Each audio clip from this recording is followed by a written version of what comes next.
ذات خالد. I hope آپ نے ہماری وہ پہلی ویڈیو دیکھی ہوگی اور یہ بھی ضرور دیکھیں گے اور اسے ضرور لائک کریں, سبسکرائب کریں, بیل آئکن کا نشان دبانا.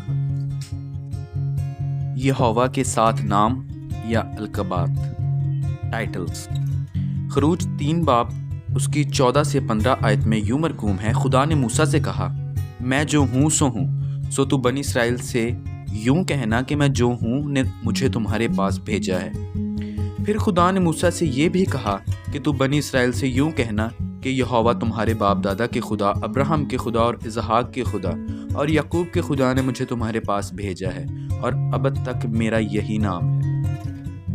آگے ہم دیکھیں گے بنی اسرائیل کے بارے میں. جب خدا موسیٰ کو جلتی جھاڑی میں دکھائی دیا اور وہاں ان کی گفتگو کے دوران موسیٰ نے خدا سے پوچھا کہ اگر لوگ مجھے کہیں کہ اس کا نام کیا ہے تو میں ان کو کیا بتاؤں گا؟ تو خدا نے جواب دیا, میں جو ہوں سو میں ہوں. یہ نام آیت 14 میں بتایا گیا ہے لیکن 15 آیت میں یہوہ بتایا گیا ہے. اس کو عبرانی میں یاوے پکارتے ہیں اور انگریزی میں یہوہ لکھا جاتا ہے. اسی نام سے خدا نے موسیٰ پر اپنے آپ کو ظاہر کیا. خروج 6 باب اس کی 2 سے 3 آیت میں خدا نے موسیٰ کو یہ بھی بتایا کہ میں یہوہ ہوں اور میں ابراہم اور اسحاق اور یعقوب کو خدا قادر مطلق کے طور پر دکھائی دیا لیکن اپنے یہوہ نام سے ان پر ظاہر نہ ہوا. خدا کا یہ نام کہ میں جو ہوں سو میں ہوں اس حقیقت کو اشارہ کرتا ہے کہ کوئی اور چیز خدا کی تعریف بیان نہیں کر سکتی سوائے خود خدا کے. جو کچھ وہ کہتا ہے اور کرتا ہے وہی ہے جو وہ ہے. کلام مقدس غلطی نہ کرنے والا رہنما ہے یہ سمجھنے کے لیے خدا کون ہے اور وہ اپنے بارے میں کیا کہتا ہے اور کیا کرتا ہے. یہوہ قادر مطلق خدا ہے اور صرف وہی اپنی تعریف آپ کر سکتا ہے. ابراہم, اسحاق اور یعقوب اگرچہ یہوہ کا نام جانتے تھے لیکن خدا نے انہیں اپنے اس نام کی زیادہ سمجھ نہیں دی تھی. لیکن موسیٰ اور بنی اسرائیل کو خدا چاہتا تھا کہ وہ اس نام کی پوری سمجھ حاصل کریں. خدا یعنی ایلوہیم کا یہ نام یہوہ انگریزی بائبلوں میں صرف لارڈ لکھا ہے کیونکہ قدیم یہودی خدا کے اس نام کو نہایت متبرک سمجھتے تھے اور اپنی زبان سے اس نام کو لینا نہیں چاہتے تھے. بس انہوں نے ایدونائی یعنی لارڈ کا استعمال شروع کر دیا. لیکن خداوند مسیح نے سکھایا کہ وہ ایلوہیم کے ساتھ آزادی سے بات کر سکتے ہیں. اس لیے بہت سے مسیحی یہوہ کا نام بغیر جھجک کے لے لیتے ہیں. اس مضمون میں یہوہ کے 7 نام یا القاب بیان کیے جائیں گے جو بنیادی لفظ یہوہ سے نکلتے ہیں اور اس کی صفات کو بھی ظاہر کرتے ہیں. پہلا نام یہوہ یری. پیدائش اس کا 22 باب اور اس کی 14 آیت اور ابراہم نے اس جگہ کا نام یہوہ یری رکھا. انگریزی میں یہوہ یری کو یہوہ لکھا جاتا ہے اور اس کا معنی ہے یہوہ مہیا کرے گا. یہ نام اس وقت رکھا گیا جب یہوہ نے ابراہم سے کہا کہ اپنے اکلوتے بیٹے اسحاق کو میرے لیے قربان کر. بس ابراہم یہوہ کے کہنے پر چل پڑا اور اس پہاڑ پر پہنچ کر جو یہوہ نے بتایا تھا قربان گاہ بنائی. لکڑیاں رکھیں اور اسحاق کو اس کے اوپر لٹا کر چھری سے قربان کرنے لگا تو آواز آئی, ابراہم ابراہم, تو اپنا ہاتھ لڑکے پر نہ چلا اور نہ اس سے کچھ کر. پھر ابراہم نے نگاہ کی تو اپنے پیچھے ایک مینڈھا دیکھا جس کے سینگ جھاڑی میں اٹکے تھے. تب ابراہم نے جا کر اس مینڈھے کو پکڑا اور اپنے بیٹے کے بدلے سوختگی قربانی کے طور پر چڑھایا اور ابراہم نے اس مقام کا نام یہوہ یری رکھا جس کا مطلب ہے یہوہ مہیا کرتا ہے. جب ابراہم نے جواب دیا تھا کہ ایلوہیم آپ ہی سوختگی قربانی کے لیے برہ مہیا کرے گا اور سچ مچ ایلوہیم یہوہ نے برہ مہیا کیا اور اس لیے یہوہ یری کا نام وجود میں آیا. اس سے پہلے یہ نام کبھی استعمال ہوا ہی نہیں تھا. دوسرا نام یہوہ رافع. خروج 15 باب اس کی 26 آیت. کیونکہ میں یہوہ تیرا شافی ہوں. یہ نام انگریزی میں یہوہ رافع لکھا جاتا ہے. اس کا مطلب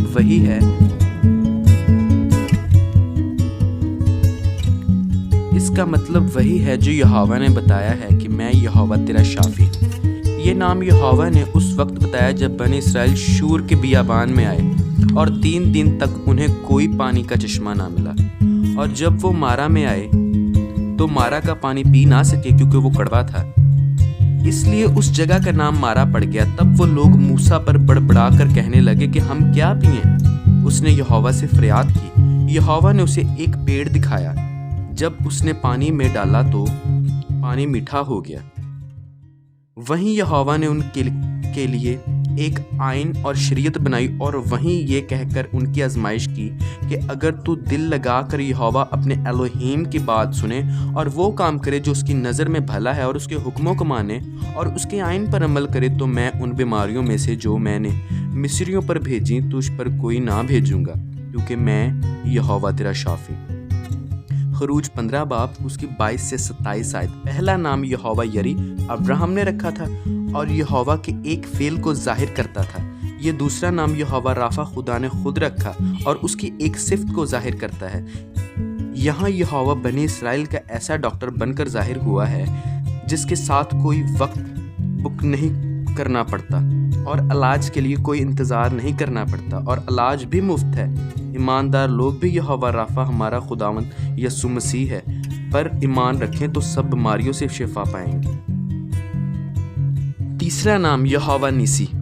خروج 17 باب اس کی 15 آیت۔ اور موسیٰ نے ایک قربان گاہ بنائی اور اس کا نام یہوہ نیسی رکھا، جس کا مطلب ہے یہوہ میرا جھنڈا، جہوہ از مائی بینر۔ یہ انگریزی میں جہوہ نیسی لکھا جاتا ہے۔ یہ نام امالیکیوں کے ساتھ جنگ میں فتح پانے کے بعد بولا گیا۔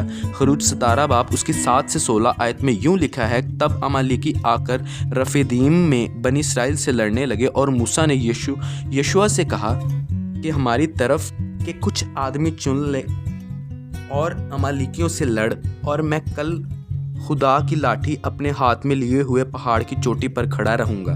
سو موسیٰ کے حکم کے مطابق یشوع امالیکیوں سے لڑنے لگے، اور موسیٰ اور ہارون اور ہور پہاڑ کی چوٹی پر چڑھ گئے، اور جب تک موسیٰ اپنا ہاتھ اٹھائے رہتا تھا بنی اسرائیل غالب رہتے تھے، اور جب وہ ہاتھ لٹکا دیتا تھا تب امالیکی غالب ہوتے تھے۔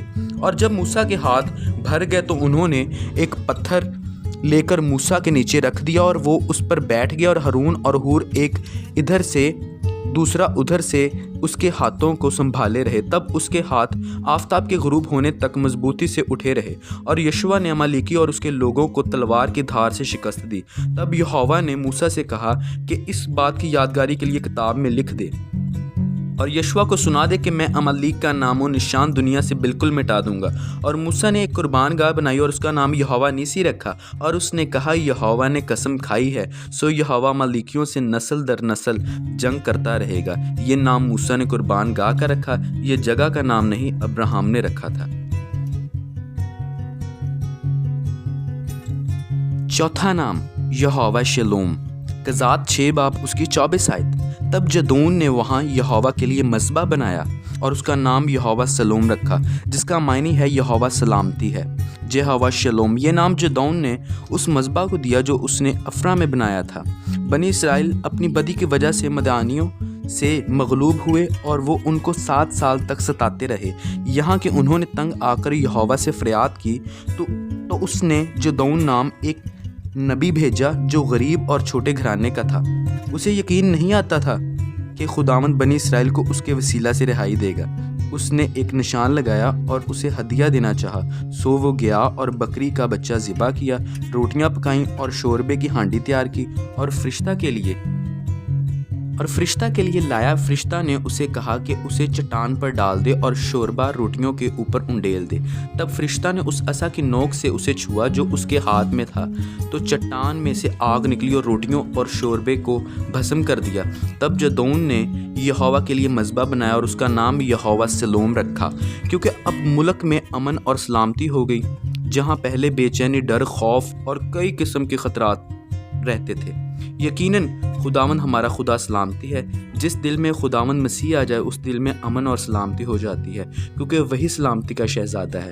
یسایہ 9 باب اس کی 6 آیت۔ جس کے دل اور زندگی میں مسیح نہیں، وہاں شیطانی اور دنیاوی اور جسمانی باتیں ہوتی ہیں جن سے ڈر اور ہلاکت پیدا ہوتی ہے۔ بس جن کو اعلیٰ تجربہ نہیں ہوا کہ وہ یہوہ سلامتی ہیں، انہیں چاہیے کہ آج ہی توبہ کر کے اور مسیح کو قبول کر کے بپتسمہ لے لیں اور ان لوگوں میں شامل ہو جائیں جنہیں اطمینان اور سلامتی حاصل ہے، اور سلامتی کی اس خوشخبری کو دوسروں تک بھی پہنچائیں۔ پانچواں نام یہوہ شامہ۔ حزقیل 48 باب اس کی 35 آیت، اور شہر کا نام اسی دن سے یہوہ شامہ ہو گیا، جس کا ترجمہ ہے یہوہ وہاں ہے۔ یہ شہر یروشلم ہی ہوگا، لیکن اس کا نیا نام ہوگا۔ اس شہر میں یہوہ کی ہیکل ہوگی جو 1000 سالہ بادشاہی میں بنائی جائے گی۔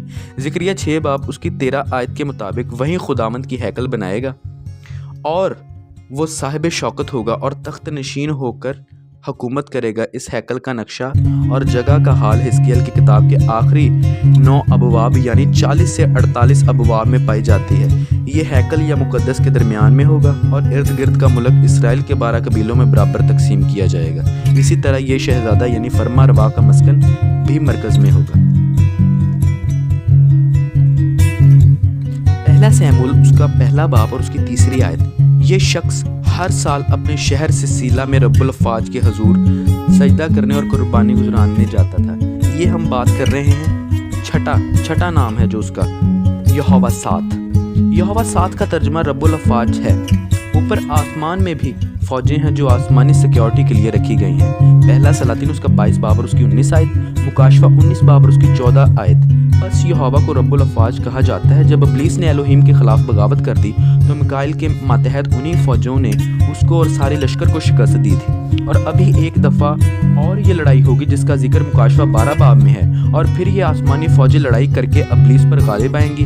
یہ نام کتاب مقدس میں تقریباً 138 دفعہ آیا ہے، جبکہ پہلے نام بہت کم آئے ہیں۔ 7واں نام یہوہ مقدس کیم۔ خروج اس کا 31 باب اس کی 13 آیت، تاکہ تم جانو کہ میں یہوہ تمہارا پاک کرنے والا ہوں۔ عبرانی میں یہاں یہوہ مقدس کیم ہے، جس کا ترجمہ ہے پاک کرنے والا۔ پرانے عہد کے مطابق جب گناہوں کی معافی کے لیے برا ذبح کیا جاتا تھا تو اس شخص کے یا قوم کے گناہ معاف ہو جاتے تھے۔ الوہیم اس برے کی جان کو اس شخص کی جان کے بدلے قبول کر کے گناہ معاف کر دیتا تھا، اور وہ شخص پاک کہلاتا تھا۔ نئے عہد نامہ میں خداوند مسیح کا خون ہمارا کفارہ، اور اس کے خون سے ہم دھلتے اور پاک ہوتے ہیں۔ اس کے بیٹے یسوع کا خون ہمیں تمام گناہوں سے پاک کرتا ہے۔ یوحنا اس کا پہلا باب اور اس کی 7ویں آیت۔